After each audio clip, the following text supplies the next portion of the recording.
Good morning. এখন বাজে সকাল 10টা। আর আজকে ওয়েদারটা কি সুন্দর না, সত্যিই খুব সুন্দর।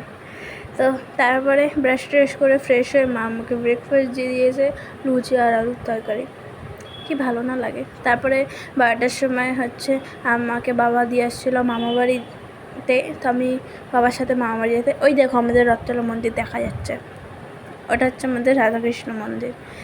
তো আর এটা আমাদের আস্তে আস্তে এখানে এসে দেখছি যে প্যান্ডেলটা কতটুকু হলো। এটা আমাদের রথতলা দুর্গা পুজোর প্যান্ডেল হচ্ছে।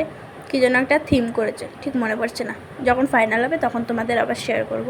তো গল্প করতে করতে চলে আসলাম আমাদের সিগন্যালের ওখানে। এটা পার করলেই 2 মিনিট আমার মামা বাড়ি। তো এটাকে পার করে তারপরে চলে আসলাম মামা বাড়ির গলি, মানে বাড়ির সামনের রাস্তাটাতে। এটাকে ঠিক পাড়া বলা যায় না, এটা একদম পুরো রোড, মেন রোড, তো তাই ওটাকে পাড়া বলা যায় না।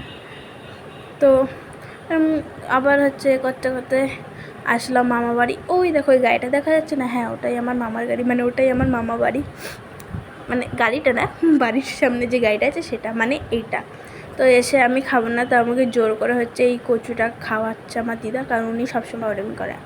তো এটা খাবার পরে কোনোরকমভাবে খাওয়ার পরে আমাকে দিল ইলিশ মাছ। বৃষ্টি হয়েছে না, তাই জন্য ইলিশ মাছ যে ভাত খাওয়ার পরে একটা ঘুমিয়ে পড়েছিলাম, তাই আর কোনো ভিডিও করা হয়নি। তারপরে পড়াতে গেছিলাম, পড়ানোর থেকে এসেও আর কোনো ভিডিও হয়নি।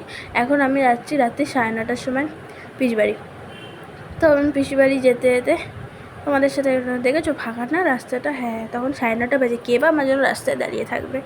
তো তারপরে পিসিবাড়িতে এসে দিদি আমার জন্য পাস্তা বানিয়েছিল, মানে বানিয়ে রেখেছিলো। এটা খেয়ে আমি ঘুমিয়ে পড়েছি।